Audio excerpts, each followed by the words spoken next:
स्वागत है आप सभी का नई कहानी में। मेरा नाम प्रथम है। मैं अपने हालातों की वजह से बहुत तंग आ चुका था। महंगाई भरे ज़माने में मेरे लिए अपने घर का खर्च चलाना बड़ा मुश्किल हो रहा था। मेरी एक बूढ़ी माँ थी, छोटा भाई और उसकी पत्नी, और मेरी खुद की एक जवान बेटी थी।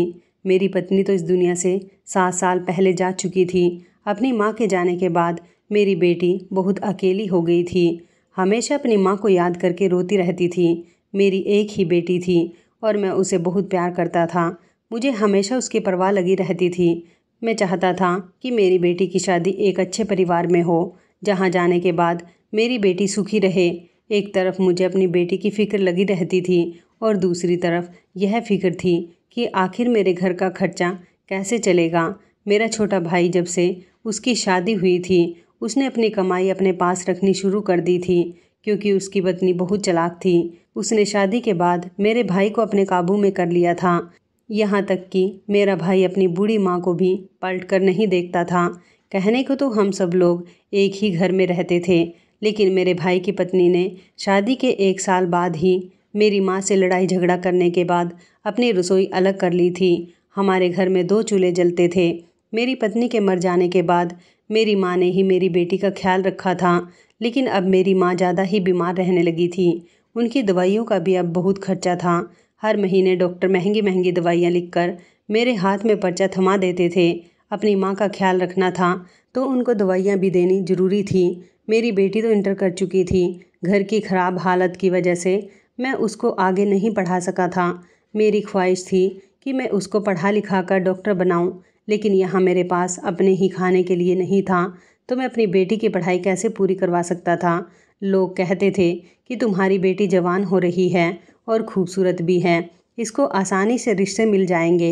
लेकिन मैं अपनी बेटी की शादी गरीबी भरे हालात में तो नहीं कर सकता था। आखिर मेरी एक ही बेटी थी, उसको लेकर मेरे बहुत सारे अरमान थे। मेरी बेटी की परवरिश उसकी माँ ने बहुत अच्छे तरीके से की थी। वह इतनी संस्कारी थी कि घर से बाहर तक नहीं निकलती थी। ज़्यादातर घर में अपनी दादी की सेवा में लगी रहती थी। मेरी माँ भी मेरी बेटी का बहुत ख्याल रखती थी। मेरी माँ और मेरे भाई की पत्नी की आपस में बनती ही नहीं थी।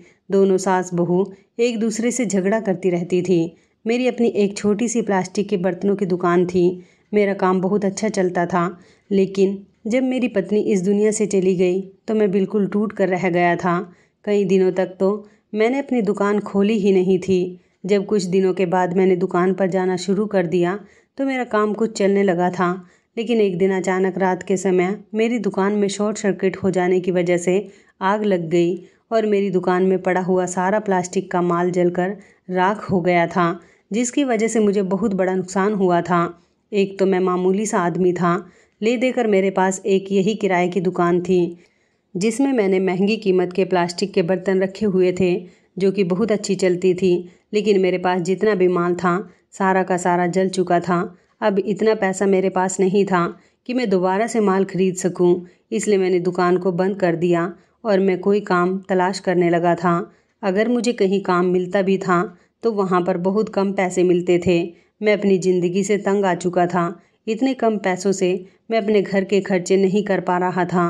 कई बार मैंने अपने भाई से कहा था कि माँ के इलाज के लिए थोड़े से पैसे तुम भी दे दिया करो, और फिर तुम भी तो उनके ही बेटे हो। मेरा भाई कहा करता था कि अब मैं और मेरी पत्नी अलग हो चुके हैं, हम लोग आपका खाना तक नहीं खाते, अपना खाना अलग बनाते हैं, अपना सब कुछ अलग करते हैं, तो फिर आपको मैं अपनी कमाई में से कुछ नहीं दूंगा। रही बात माँ की, तो माँ को ना मैं पसंद हूँ और ना ही मेरी पत्नी, इसलिए मैं माँ के लिए कुछ नहीं कर सकता। अपने भाई की बातों पर मुझे बहुत गुस्सा आया था।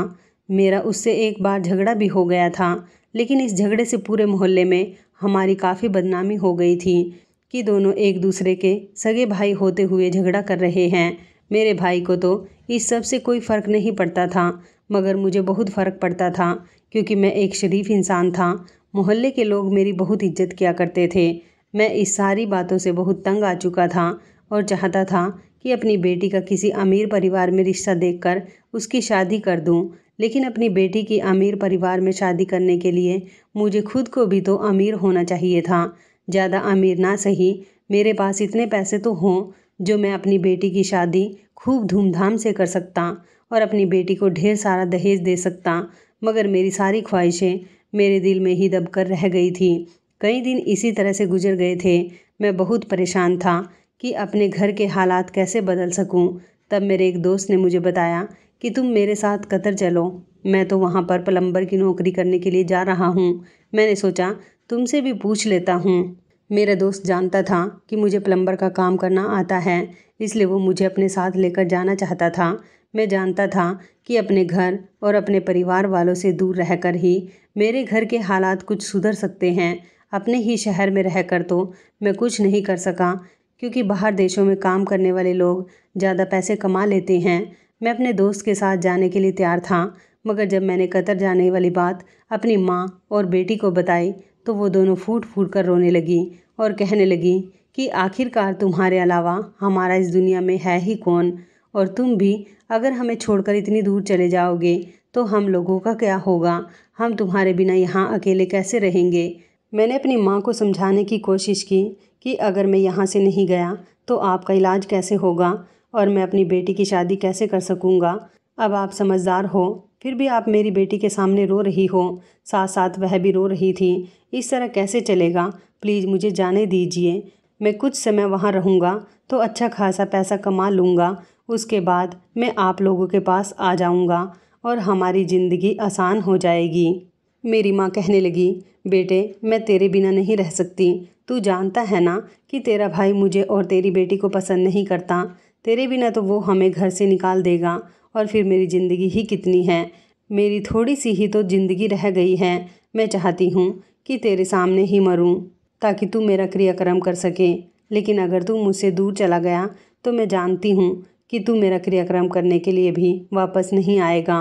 मैंने कहा, आप ये कैसी बातें कर रही हो माँ, भगवान के लिए शुभ शुभ बोलो। अगर रिया सुन लेगी तो उसको कितनी तकलीफ़ पहुँचेगी। आप जानती हो ना, मुझे किसी भी तरह जाने दीजिए, मैं जल्दी ही वापस लौट आऊँगा और ख़ुद वापस ना आ सका तो तुम दोनों को अपने पास ही बुला लूँगा।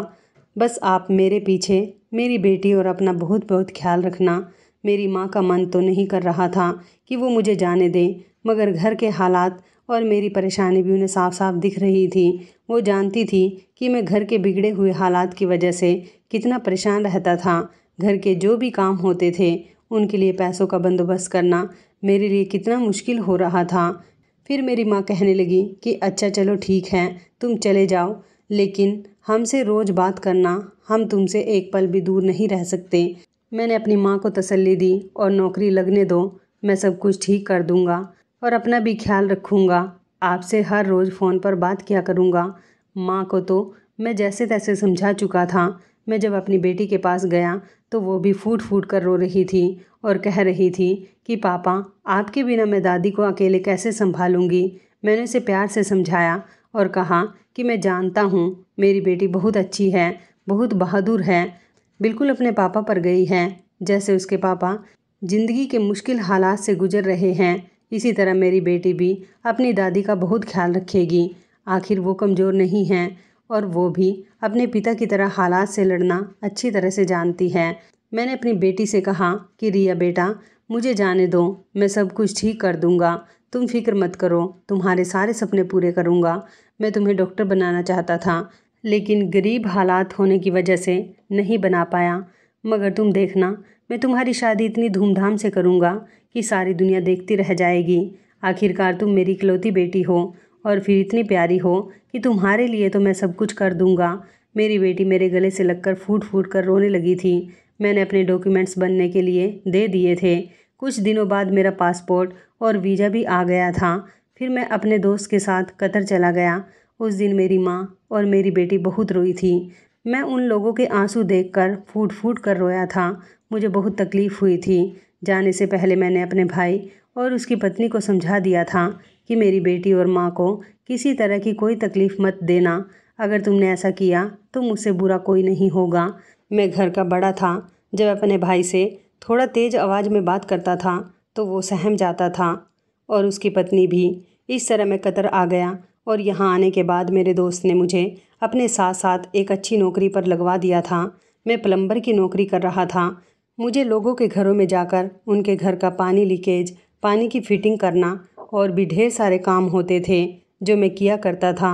मैं जिस कंपनी में नौकरी कर रहा था वहाँ पर लोग कॉल करके प्लम्बर को बुलाया करते थे और जैसे ही कॉल आती थी हम में से कोई भी अपना काम करने के लिए चला जाता था।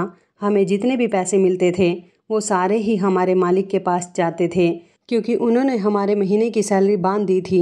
मेरा काम बहुत अच्छा चल रहा था। मैं बेफिक्र था कि मुझे अपने मोहल्ले से ज़्यादा पैसे यहाँ पर मिल रहे थे और फिर यहाँ मेहनत भी ज़्यादा नहीं थी। मैं खूब मन लगाकर अपना काम कर रहा था। मेरा दोस्त भी हमेशा मेरी बहुत मदद करता था। मेरे घर पर रोज़ मेरी माँ और बेटी से बात होती थी। मेरे बिना मेरी माँ पहले से ज़्यादा बीमार हो गई थी। मैंने अपने मालिक से थोड़े से पैसे एडवांस लेकर अपनी बेटी के अकाउंट में ट्रांसफ़र कर दिए थे, जिससे मेरी बेटी अपनी दादी का इलाज करवा रही थी। मगर हर रोज़ मेरी बेटी फ़ोन करके यही कहती थी कि पापा आपकी बहुत याद आती है, प्लीज़ आप वापस आ जाओ। मैं अपनी बेटी को समझा बुझाकर उसे तसल्ली दे दिया करता था कि बेटा मैं जल्दी घर नहीं आ सकता, बस तुम अपनी दादी का ख्याल रखो। कुछ दिनों बाद मैं तुम दोनों को अपने पास बुला लूँगा। अभी यहाँ कतर में मैं और मेरा दोस्त किराए के फ्लैट में रह रहे थे। हमने एक छोटा सा फ्लैट लिया हुआ था। मुझे फ्लैट में रहना ज़्यादा भारी नहीं पड़ रहा था, क्योंकि फ्लैट में हम दोनों आसानी से रह रहे थे।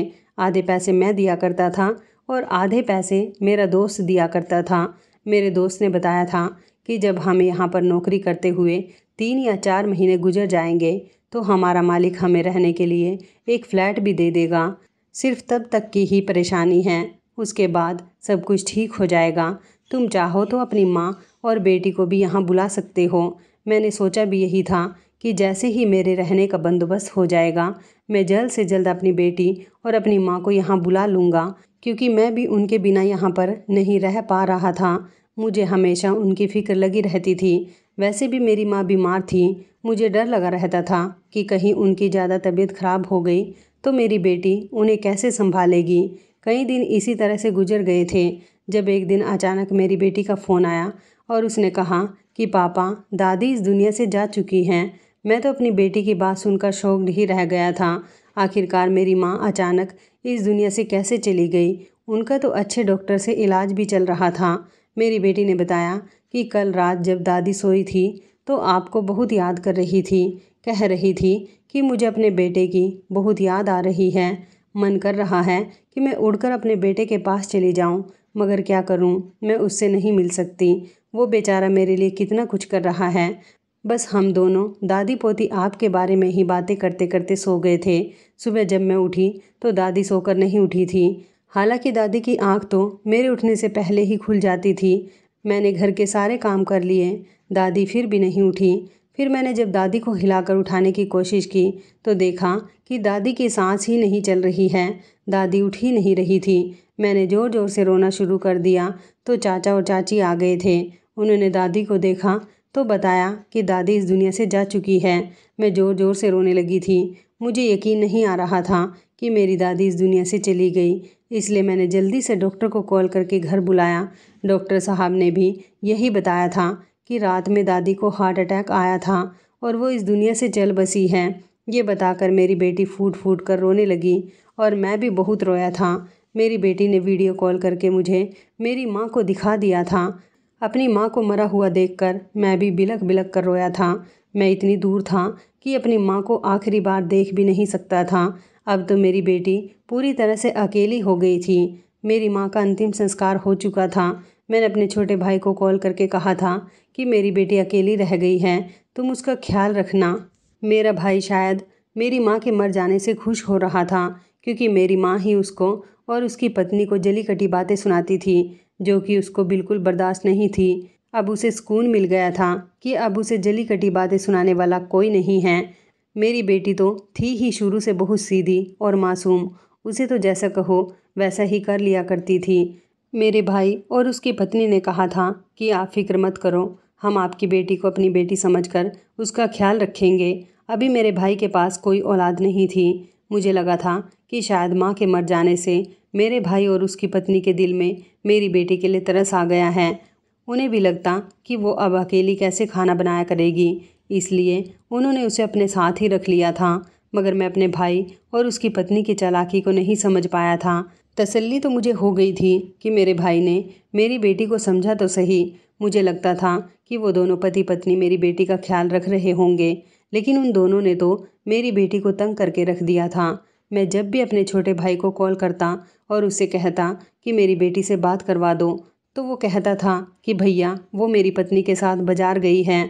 तो कभी कहता कि वो अपने कमरे में आराम कर रही है, तो कभी कहता कि वो सो रही है। मैं उसको जगाना अच्छा नहीं समझता, मगर मैं परेशान इस बात से था कि हर बार मैं अपनी बेटी के नंबर पर कॉल करता था तो कॉल मेरा छोटा भाई ही क्यों उठाता था। मैं समझ गया था कि वो दोनों पति पत्नी मेरी बेटी को ज़रूर परेशान कर रहे होंगे। एक दिन जब मैंने अपने भाई से कहा कि अगर वो सो रही है तो उसे जगा दो, उसे जब पता चलेगा कि उसके पापा की कॉल आई है तो वो सोना भी भूल जाएगी। कई दिन हो गए हैं मैंने अपनी बेटी से बात नहीं की।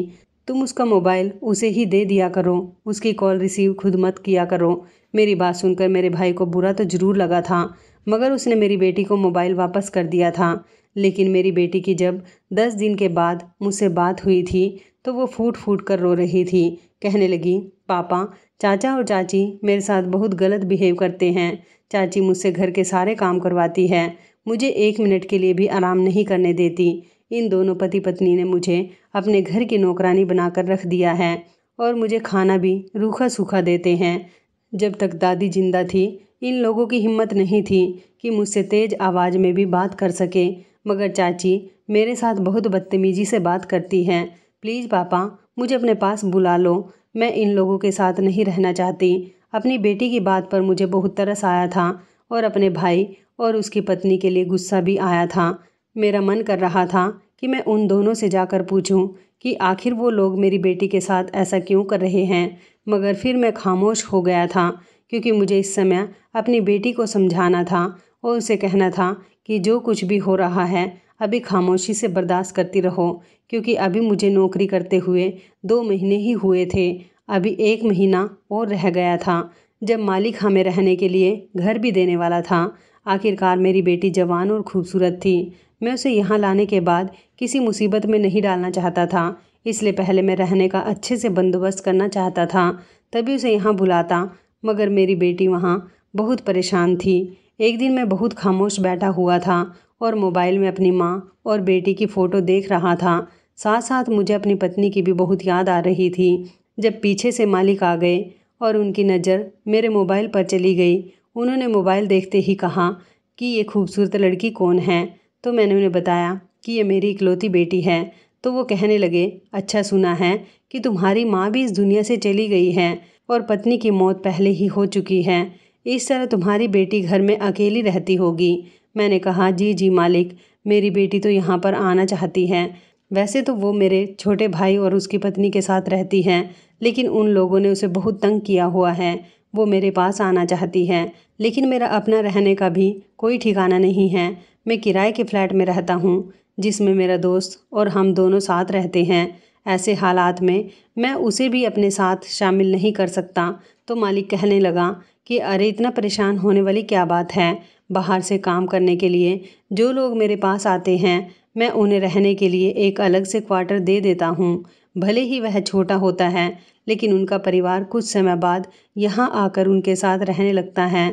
वो लोग जैसे तैसे एडजस्ट कर ही लेते हैं। इसी तरह से तुम भी कर लेना, और वैसे भी वो क्वार्टर तुम्हारे और तुम्हारी बेटी के लिए काफ़ी होगा।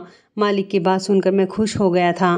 मैंने कहा, मालिक, क्या मैं अपनी बेटी को बुला सकता हूँ? तो मालिक कहने लगा कि हाँ हाँ, क्यों नहीं, तुम अपनी बेटी से कहो कि वो आने की तैयारी करे। मैं तुम्हें परसों ही क्वार्टर की चाबी दे दूँगा और मुझे बता देना कि तुम उसे कब तक बुलाना चाहते हो। सिर्फ उसके पासपोर्ट और वीज़ा की ज़रूरत है, मैं उसका टिकट भी यहाँ से करवा दूँगा, तुम फिक्र मत करो। मालिक की बात सुनकर मुझे बड़ी खुशी हुई थी। मालिक बहुत अच्छा इंसान था। मैं अब अपनी बेटी की तरफ से बेफिक्र हो गया था। मैंने सोच लिया था कि मैं जल्दी ही अपनी बेटी को अपने पास बुला लूँगा। मैंने जब ये खबर सुनाने के लिए अपनी बेटी को कॉल की तो कॉल रिसीव करते ही मेरी बेटी फूट फूट कर रो रही थी। मैं जानता था कि ज़रूर उसकी चाची ने ही उसे तंग किया होगा। अब मैंने पूछा, क्या हो गया है रिया, क्यों रो रही हो? तो उसने बताया, पापा पहले तो चाची सिर्फ मुझे तंग किया करती थी, लेकिन अब वो मुझ पर हाथ भी उठाने लगी है। कभी मेरे माता पिता, यहाँ तक कि दादी ने भी मुझ पर हाथ नहीं उठाया, और चाची जब मुझ पर हाथ उठाती है तो मुझे बहुत तकलीफ़ होती है।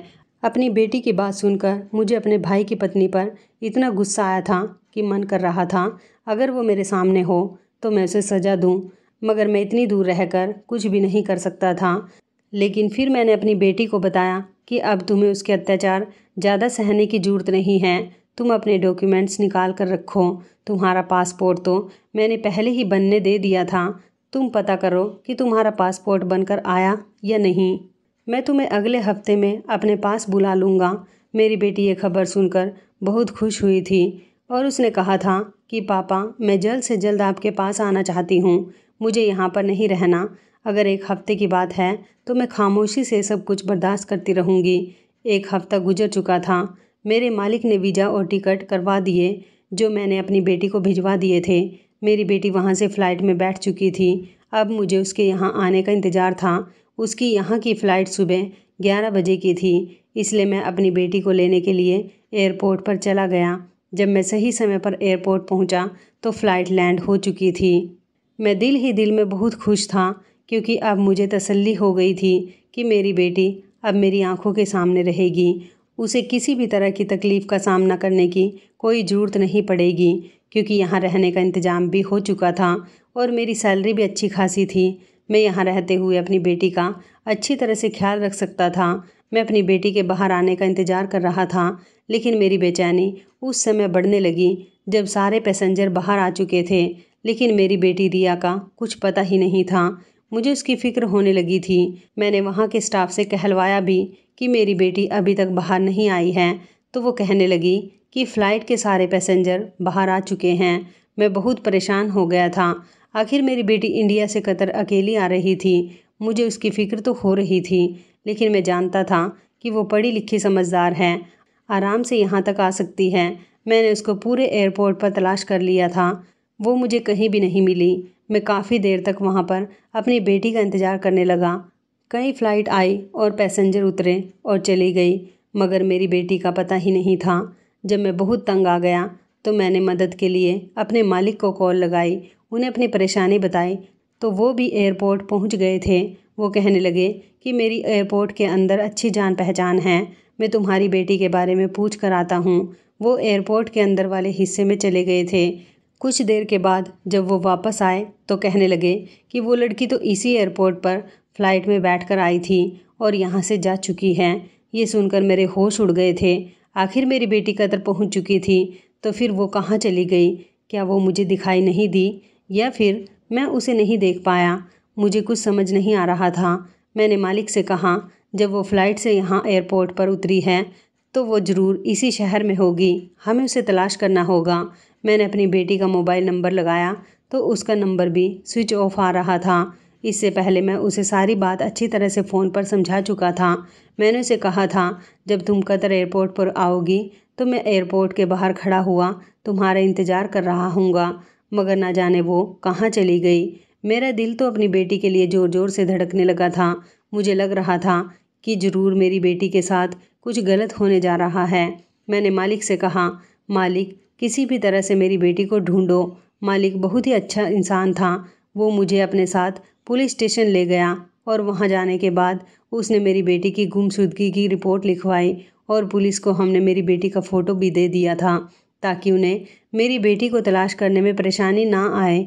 6 घंटे इसी तरह से गुजर गए थे जब अचानक पुलिस की कॉल आई और पुलिस वालों ने बताया कि रिया नाम की लड़की कतर एयरपोर्ट से निकलकर टैक्सी में बैठ गई थी और वो टैक्सी एक हादसे का शिकार हो गई।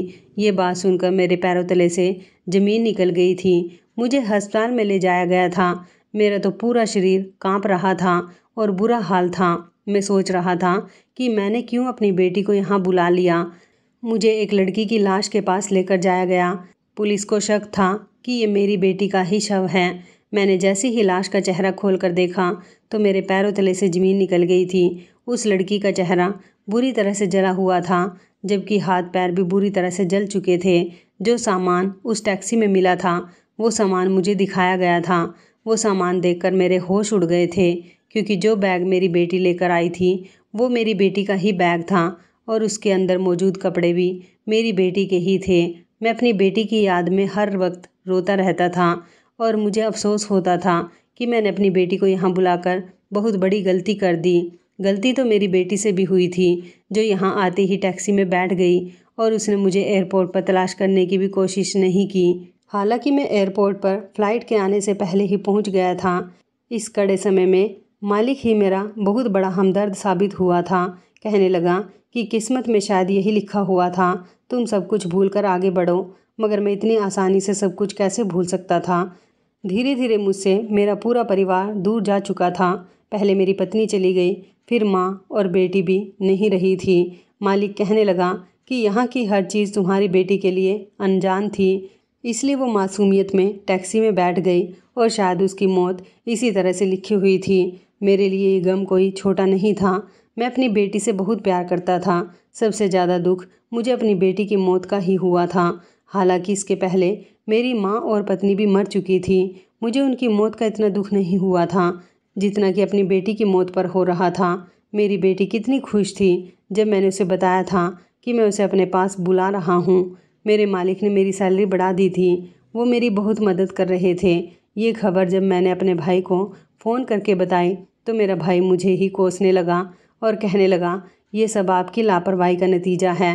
भला कौन दूसरे देश में अपनी जवान बेटी को अपने पास इस तरह अकेले बुलाता है, जबकि आप खुद काम करने के लिए वहाँ पर गए हुए हो। मुझे बहुत समय लगा था संभलने में, मगर मैं आज भी अपनी बेटी को बहुत याद करता था। हालांकि इस हादसे को धीरे धीरे 4 साल हो गए। मैंने दोबारा अपने घर जाने की कोशिश नहीं की। आखिर मेरा वहाँ पर था ही कौन। एक भाई था जो सिर्फ नाम का भाई था। समय के साथ साथ मैंने खुद को काम में इतना बिजी कर लिया था कि मेरी अच्छी खासी तरक्की हो रही थी। 4 साल इसी तरह से गुजर गए जब मुझे कंपनी ने एक एड्रेस पर उनके घर की पानी की फिटिंग करने के लिए भेजा था। मैं जैसे ही उस एड्रेस पर पहुंचा तो डोरबेल बजाते ही वहां एक 15 साल का बच्चा बाहर निकला था। उसने कहा, अंकल जी बताइए क्या काम है। तो मैंने उससे कहा कि बेटा, घर में आपके पापा मम्मी नहीं हैं, उनसे कहिए कि प्लम्बर आए हैं। वो बच्चा अपने घर के अंदर चला गया। कुछ देर बाद ही एक आदमी बाहर आया जिसने हमें कॉल करके बुलाया था। फिर मैं अपना सामान लेकर घर के अंदर चला गया था और अपने काम में लग गया था। उन्होंने मुझे सारा काम बता दिया था कि किस तरह से क्या क्या होना है।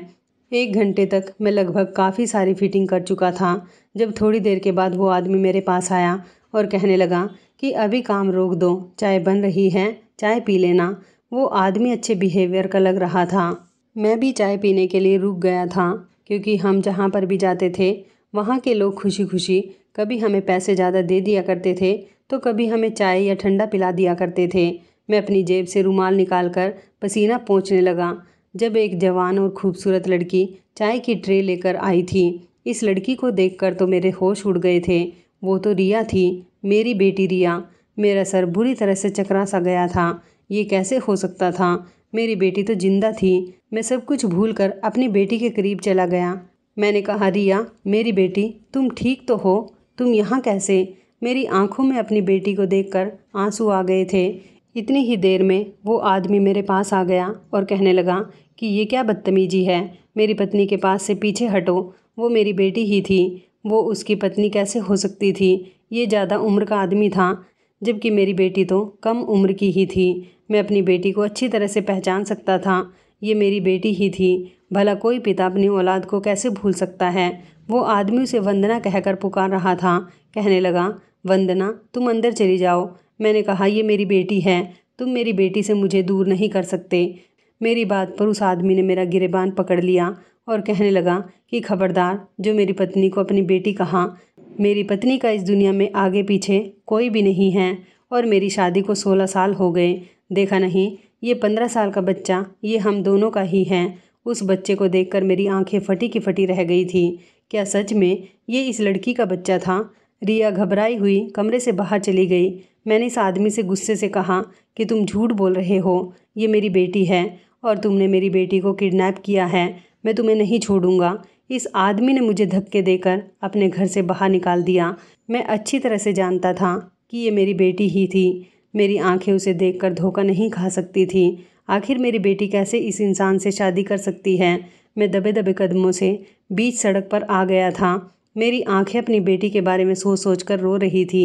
4 साल पहले मेरी बेटी जो कतर आने वाली थी उसकी मौत हो गई थी, और फिर आज जिस लड़की को देखा था वो भी मेरी बेटी की शक्ल की ही थी। मेरी तो कुछ समझ नहीं आ रहा था, मेरा दिमाग घूम रहा था। मैंने जब यह बात अपने मालिक को बताई तो मेरे मालिक के चेहरे का रंग उड़ गया था। मेरी बात सुनकर वो घबरा गए और कहने लगे कि तुम्हें गलतफहमी हुई होगी, वो लड़की तुम्हारी बेटी कैसे हो सकती है जबकि वो तो मर चुकी है। ये कहते हुए मेरे मालिक के शब्द उनका साथ नहीं दे रहे थे।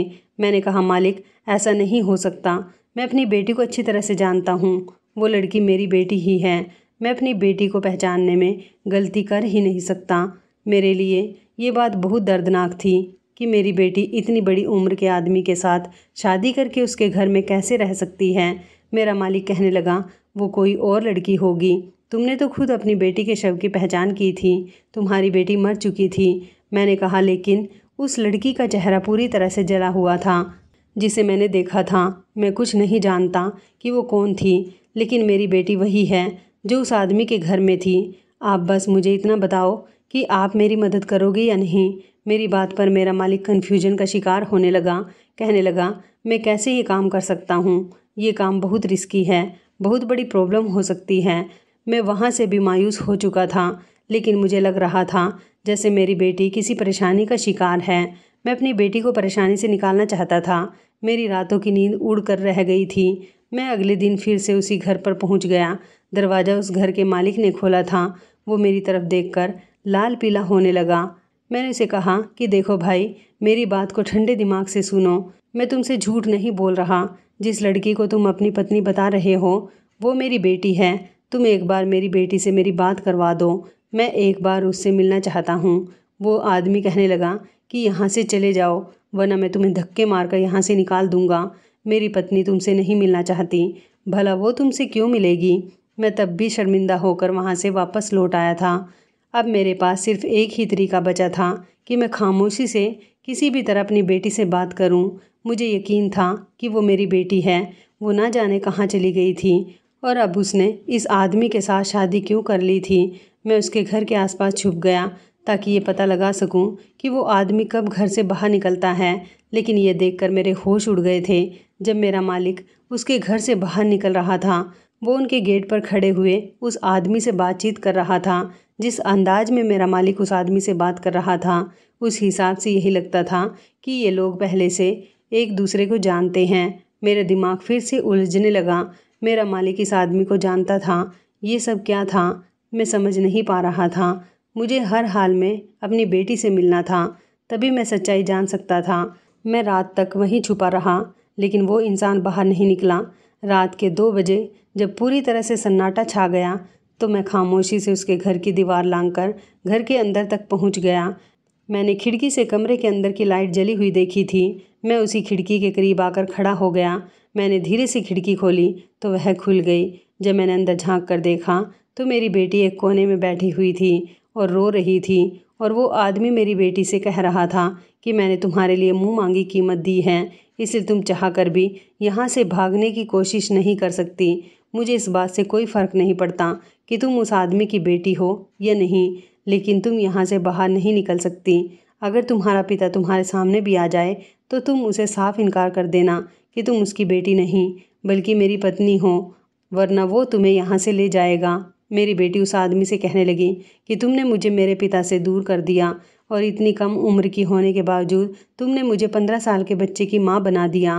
प्लीज़ मुझे मेरे पापा के पास वापस जाने दो। मैं तुम्हारे साथ नहीं रह सकती। मैं तुम्हारे साथ रह रह कर तंग आ चुकी हूँ। तुमने मुझे अपनी रखैल बनाकर रखा हुआ है। जब मन करता है मेरा इस्तेमाल कर लेते हो। प्लीज़ मुझे मेरे पापा के पास जाने दो। मैं उनकी बेटी हूँ, उनका मेरे अलावा इस दुनिया में कोई भी नहीं है। मेरी बेटी रो रो कर उस आदमी के आगे गिड़गिड़ा रही थी, लेकिन वो आदमी मेरी बेटी को मारने लगा था। और फिर थोड़ी देर के बाद वो कमरे से बाहर निकल गया। अपनी बेटी को तकलीफ़ में देखकर मेरे भी आंसू निकल आए थे। यही मौका था अपनी बेटी से बात करने का। मैंने जल्दी से खिड़की खोली और खिड़की से कमरे के अंदर कूद गया। मेरी बेटी ने जब मुझे देखा तो वो भागते हुए मेरी तरफ आ गई। वो मेरे गले से लगकर फूट फूट कर रो रही थी। कहने लगी, पापा मैं आपको बहुत याद कर रही थी। आपने मुझे ढूंढने में इतना समय कैसे लगा दिया? प्लीज़ पापा मुझे बचा लो। यह आदमी बहुत खतरनाक है। इसने मुझे आपके ही मालिक से ख़रीदा है। इस आदमी की पत्नी मर चुकी है और उसका 15 साल का एक बेटा भी है जिसकी परवरिश के लिए उसे किसी औरत की ज़रूरत थी। इसलिए इसने मुझे ख़रीदा। हालांकि ये मुझे अपनी हवस का शिकार भी बनाता रहा और अपने घर के सारे काम मुझसे करवाता रहा और इसके बेटे की परवरिश भी मुझे ही करनी पड़ती है। इसने मेरे साथ कोई शादी नहीं की है, लेकिन इसने मेरा इस्तेमाल करने के लिए मुझे अपने घर में रखा हुआ है। मैंने अपनी बेटी से कहा, लेकिन बेटी तुम इस मुसीबत में कैसे फंस गई? मेरी बेटी कहने लगी कि मुझे नहीं पता पापा। जब मैं एयरपोर्ट पर आई तो एक आदमी वहाँ पहले से ही खड़ा हुआ था। उसने मुझसे कहा कि तुम्हारे पापा ने मुझे तुम्हें लेने के लिए भेजा है, जल्दी से गाड़ी में आ जाओ। मुझे लगा कि आपने ही उस आदमी को मुझे लेने के लिए भेजा होगा, क्योंकि वह आपका ही नाम ले रहा था और कह रहा था कि घबराओ नहीं, मैं तुम्हारे ही पिता का मालिक हूँ। वह काम में बिजी है, इसलिए मैं तुम्हें लेने के लिए आ गया। मैं भरोसा करके उसके साथ आने लगी थी। वह मुझे एयरपोर्ट के पीछे वाले रास्ते से गाड़ी में बिठाकर अपने साथ ले गया था और फिर गाड़ी में बैठने के बाद उसने मुझे कुछ सूंघाया, जिसकी वजह से मैं बेहोश हो गई।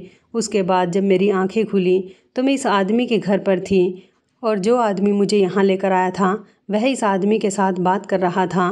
कह रहा था कि ये लड़की बहुत खूबसूरत है और फिर हिंदुस्तानी है, इसके पैसे तुम्हें ज़्यादा देने होंगे। इसका बाप मेरे यहाँ काम करता है।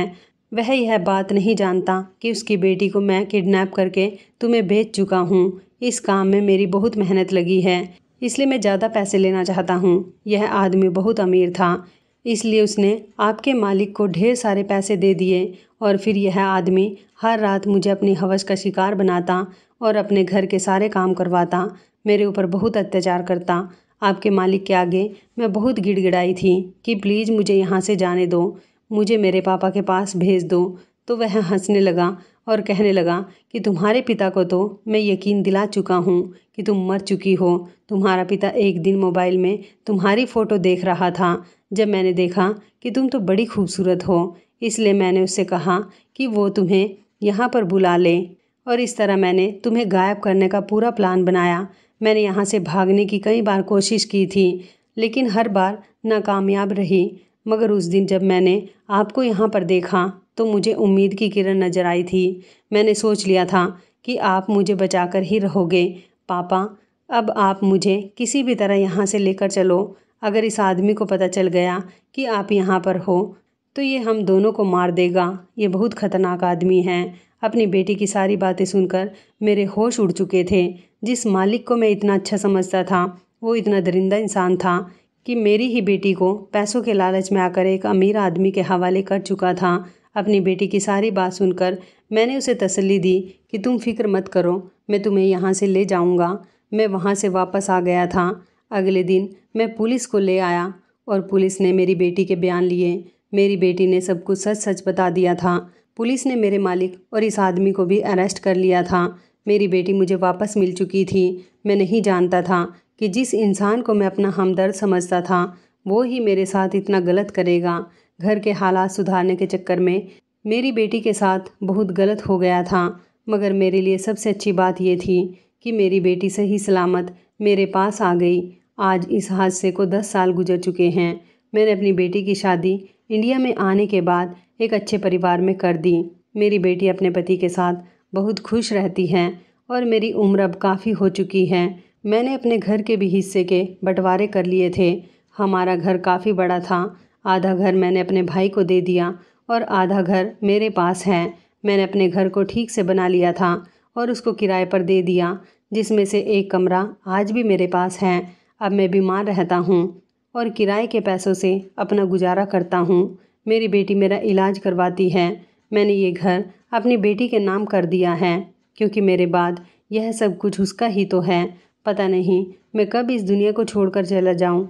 मेरे आगे पीछे तो कोई भी नहीं है। जो कुछ भी है मेरी बेटी ही है। मेरा दामाद भी बहुत अच्छा है, मेरी बेटी को बहुत खुश रखता है और मुझे बिल्कुल अपने पिता समान समझता है। तो इस कहानी के बारे में आपकी क्या राय है, कमेंट करके ज़रूर बताइएगा। दोस्तों, आपको हमारी ये कहानी कैसी लगी? आप हमें कमेंट बॉक्स में ज़रूर बताएं। यदि आपके पास भी ऐसी कोई प्यारी सी कहानी है या फिर ऐसी कोई कहानी जिससे कुछ शिक्षा मिले, तो आप हमारे साथ उसको ज़रूर शेयर करें। दोस्तों, यदि आपको हमारी ये वीडियो अच्छी लगे तो आप हमारी इस वीडियो को लाइक शेयर ज़रूर करें और ऐसी ही दिल को छू लेने वाली प्रेरणादायक कहानियाँ सुनने के लिए हमारे चैनल को भी सब्सक्राइब करें। यदि आप हमें फेसबुक पर देख रहे हैं तो आप हमारे फेसबुक पेज को लाइक और फॉलो ज़रूर करें। तो दोस्तों, फिर मिलते हैं ऐसी ही ज़बरदस्त कहानी या टिप्स के साथ नई वीडियो में। तब तक के लिए धन्यवाद। आप सभी अपना ख्याल रखना। आपका दिन शुभ व मंगलमय हो।